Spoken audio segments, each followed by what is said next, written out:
The Gullah Geechee preserved what no other community kept intact, a West African botanical tradition, unbroken for 300 years. Number 22 arrived on a slave ship and never left.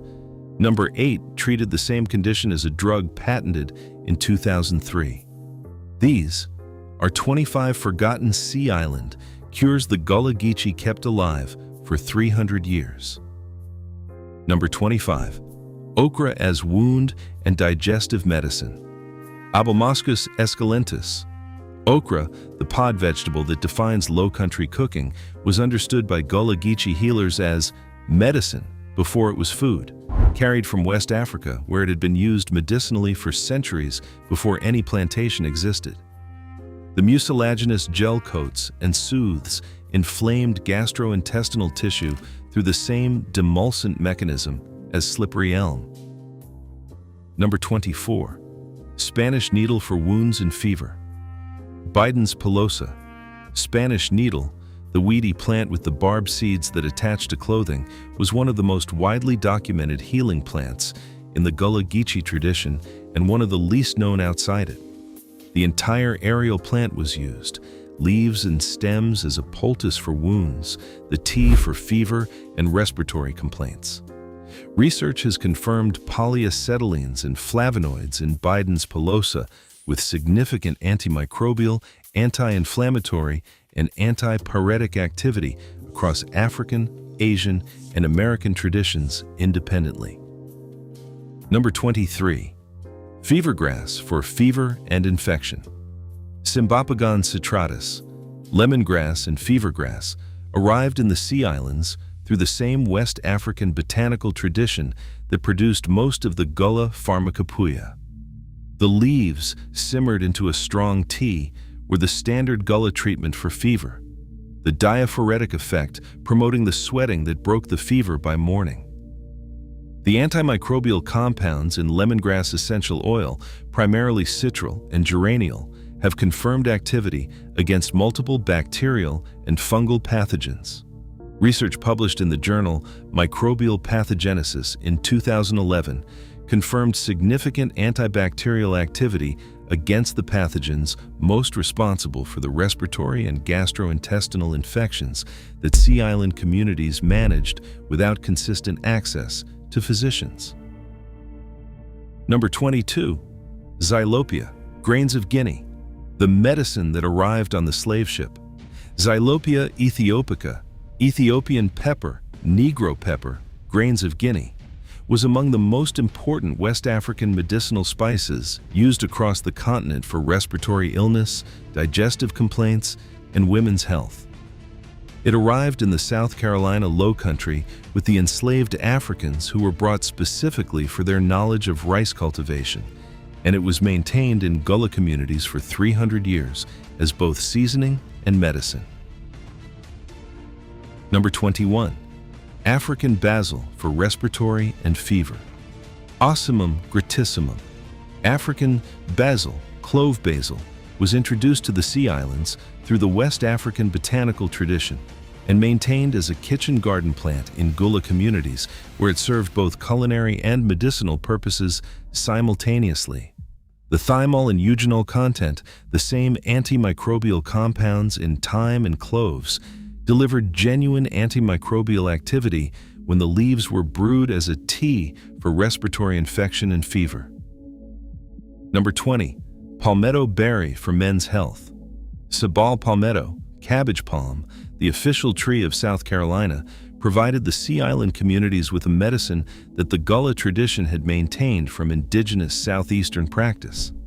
The berries, dried and prepared as a tea, were given for the urinary complaints and prostate conditions of aging men, the same application that saw palmetto berries served in Appalachian and Gulf Coast traditions. Number 19. Life everlasting for respiratory illness and ceremony. Pseudogenophallium obtusifolium rabbit tobacco, sweet everlasting, life everlasting, appeared in the Ozark episode and the Freedman's episode for its respiratory applications. The Gullah Geechee tradition maintained it with a specific ceremonial context that neither of those traditions had. Life everlasting was the plant used in the healing ceremonies that combined botanical medicine with prayer and the spiritual authority of the community healer. The dried aerial parts were burned as incense during healing gatherings, filling the space with the vanilla-like aromatic compounds that had confirmed antimicrobial properties. In the Gullah understanding, the ceremony was itself medicine. Number 18. Tupelo for wound healing and as food medicine. Nyssa aquatica, water tupelo, the massive swamp tree of sea island waterways, was used by Gullah healers for the bark's wound-washing astringency and the flower's contribution to the tupelo honey that served as wound medicine. Tupelo honey, produced by bees foraging on the water, tupelo flowers of the Okefenokee and Apalachicola river systems, has a fructose to glucose ratio that prevents crystallization and a phenolic content that produces exceptional antimicrobial activity, confirmed as greater than most other honey varieties in studies of honey wound treatment. Here is what made the Gullah Geechee botanical tradition distinct from every other tradition in this series. The sea island's isolation was not incidental. The combination of malaria-endemic environment, tidal waterways, and the isolation of island geography meant that the enslaved African population of the sea islands had, from the earliest colonial period, significantly less supervised contact with European culture than enslaved people on the mainland. 17 more. Number 17. Canna lily for fever and as nutritional medicine.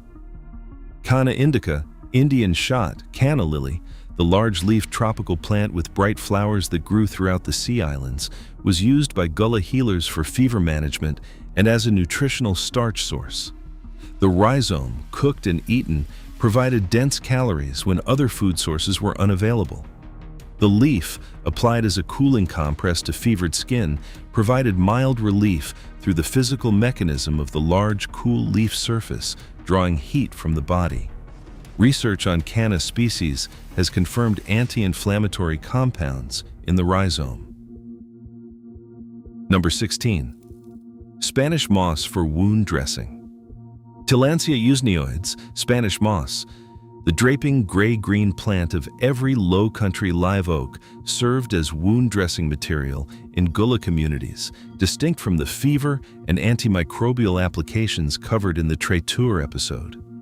The Gullah application used the fresh, moist inner strands of Spanish moss after the outer surface was removed, creating a sterile, absorbent wound packing material that was available in unlimited quantity from every tree on every island.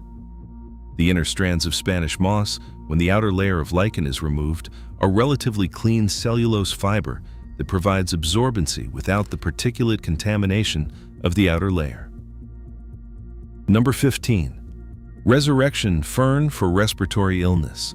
Pleopeltis polypodioides, resurrection fern, the small fern that covers live oak branches and appears dead in dry weather and green within hours of rain, was used in Gullah healing specifically for its symbolic and pharmacological properties simultaneously. The tea made from the dried fronds was given for respiratory complaints. The plant's remarkable ability to survive apparent death and revive completely, losing up to 97% of its water content and recovering fully, was understood in the Gullah tradition as a sign of its particular power for illness, where survival was uncertain. Number 14. Yaupon tea for cleansing, the sea island black drink. Ilex vomitoria, Yaupon holly, appeared in the Cajun Traiteur episode for its caffeinated ceremonial applications. The Gullah Geechee use was distinct. Yaupon tea was maintained as a cleansing preparation given specifically in the context of healing ceremonies, where the mild emetic effect at higher concentrations was understood as physical purification that paralleled the spiritual purification of the ceremony. The caffeine content made it an appropriate ceremony opening preparation, alert, present, ready to participate. Number 13. Groundsel tree for respiratory and skin. Baccharis halimifolia, groundsel tree, sea myrtle, consumption weed, the salt-tolerant shrub of every sea island marsh edge, was used by Gullah healers for the respiratory complaints that the damp sea island climate produced year-round, and for the skin conditions that constant exposure to salt water and sun created. The common name consumption weed reflects a tradition of use for the deep chest illness that tuberculosis produced, a tradition that extended through the sea island communities and was maintained by Gullah healers long after the plant's common name had become the only record of why it had ever been called that. Here is the number that makes the Gullah Geechee story irreplaceable in the history of American medicine. The Sea Islands were the site of the Port Royal experiment beginning in 1861, the first large-scale attempt to demonstrate that formerly enslaved people could function as free citizens. Their records include observations of healing practices the observers understood imperfectly and described partially, but described nonetheless.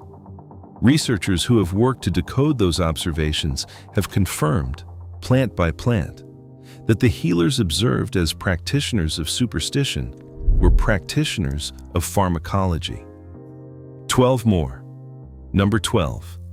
Cotton root bark, the Sea Island preparation. Gossypium hirsutum, cotton, the crop whose cultivation defined the economy of the Sea Islands, provided the Gullah community with the same root bark medicine covered in the Freedman's episode. But the Sea Island preparation carried additional significance. The Gullah women who maintained knowledge of cotton root bark were working on the same land where that cotton was grown for the profit of the planter class, using the plant that represented their exploitation as the medicine that maintained their bodily autonomy. The pharmacological story, Gossipol's confirmed uterine-stimulating activity, is the same as in the Freedman's episode. The historical context on the Sea Islands, where the same field that produced the commodity also produced the medicine, carries a weight that no other entry in this series quite matches. Number 11. Lemongrass, the dual preparation. Cymbopogon citratus appeared at number 23 for its fever application. The Gullah tradition maintained a second preparation from the same plant for a different condition. The fresh stalk was bruised and applied as a poultice to headaches and joint inflammation, delivering the volatile citral compounds transdermally rather than through ingestion. The topical application targeted the prostaglandin pathways involved in local inflammation through a different mechanism than the internal preparation. Number 10. Indigo plant for skin conditions.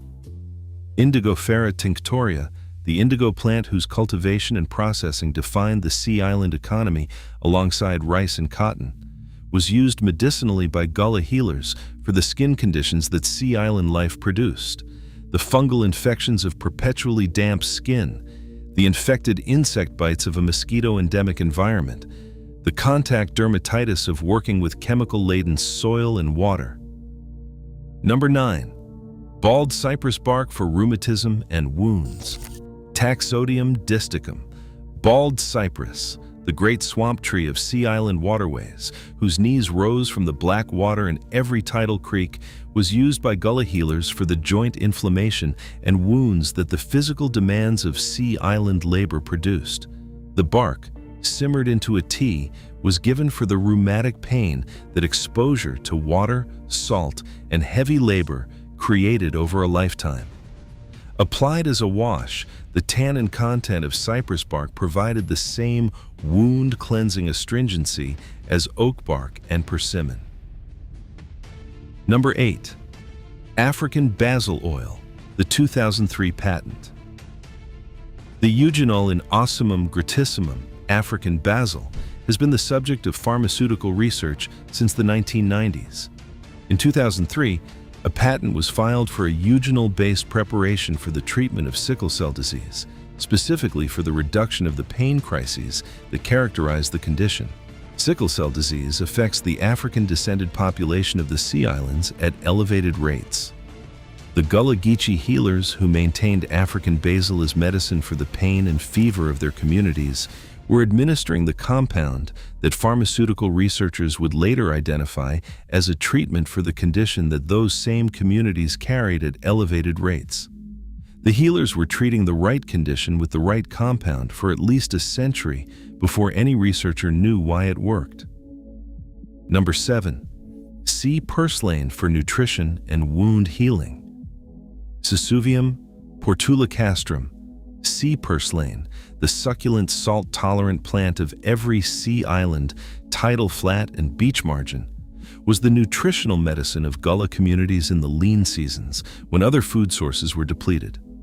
The leaves, eaten raw or cooked, provided significant vitamin C and omega-3 fatty acids in a plant that required no cultivation and grew abundantly in the landscape the community occupied. Applied as a poultice, the mucilaginous compounds in sea purslane soothed inflamed skin and wound margins. The community that lived between the marsh and the ocean had a nutritional and wound medicine growing in both environments simultaneously, requiring no cultivation, no storage, and no cost. Number 6. Palmetto root medicine for the coming storm. Sabal palmetto root preparation was used in Gullah communities for a specific application distinct from the berry medicine covered at number 20. The root bark, prepared as a concentrated tea, was the emergency preparation given in the days before difficult labor or dangerous work, understood as a preparation that fortified the body for the coming demand. Number 5. Tupelo honey wound protocol. Returning to Tupelo honey for the specific wound protocol that Gullah healers maintained. It is distinct from the general wound healing application covered at number 18. The Gullah protocol applied Tupelo honey specifically to wounds that were beginning to show signs of infection rather than as a routine wound dressing. Tupelo honey's high fructose content and phenolic antimicrobial compounds create an environment that kills established wound bacteria, the same rationale behind medically licensed honey dressings introduced in 2008. Number 4. Rabbit tobacco for the healing of grief. Pseudognifolium obtusifolium, rabbit tobacco, life everlasting, carried a specific application in the Gullah tradition that no other tradition in this series had developed. Given specifically to those in acute grief, the newly bereaved, the traumatized, the people whose loss had produced the physical symptoms that prolonged stress causes, rabbit tobacco tea was understood as medicine for the body's response to loss, rather than for the loss itself. The healer who gave rabbit tobacco to the grieving neighbor was treating a pharmacological condition, the inflammatory cascade of acute grief, with a plant whose compounds address that specific mechanism. The Gullah healers had arrived at this connection through observation of outcomes across generations. Number 3. Spanish needle as the universal plant. Biden's pilosa, Spanish needle, returns for a fuller accounting of why it was the single most used plant in the Gullah Geechee pharmacopoeia. The confirmed pharmacology is extensive: antimicrobial, anti-inflammatory, antipyretic, antidiabetic, and immunomodulatory activity, confirmed in peer-reviewed research from multiple countries across 3 continents, each documenting independent traditional use for overlapping applications. The Gullah Geechee tradition maintained all of these applications simultaneously in a plant that grew everywhere, required no cultivation, and asked nothing except the knowledge of what it was. Number 2. The root medicine tradition, what was never fully written down. The Gullah root doctors.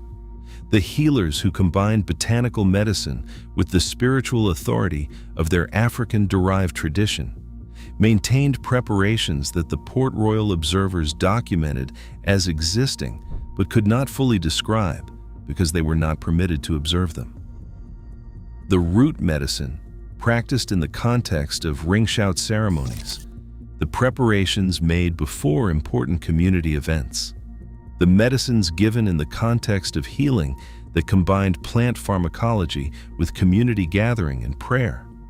These were the preparations that the Gullah healers kept most carefully from outside observation, because outside observation had, historically, meant outside interference. Number 1. The Gullah Geechee language as the pharmacopoeia. The final entry on this list is not a plant. It is a language. The Gullah language, the English-based Creole fusing West African grammatical structures with English, was the medium through which every remedy on this list was transmitted. The plant names in Gullah, the preparation instructions in Gullah, the dosage knowledge in Gullah, the understanding of which conditions required which preparations in Gullah, all of it encoded in a language that the surrounding culture spent 2 centuries trying to eradicate as evidence of ignorance. The Gullah language is now recognized by linguists as a remarkable achievement of linguistic synthesis under conditions of deliberate suppression. The botanical knowledge encoded in it is recognized by ethnobotanists as the most intact West African pharmaceutical tradition in the Western Hemisphere. Both of those recognitions arrived late. The tradition survived anyway, in the language, in the islands, in the memory of the people who refused to let either disappear. 25 traditions from the most isolated and most intact African botanical tradition in North America. The Sea Islands are still there. The Gullah Geechee people are still there. The plants are still growing in the marsh edges and the kitchen gardens and the live oak branches above every island road. Subscribe to Forgotten American Ways. This knowledge belongs to the people who kept it alive. We are honored to bring any part of it forward.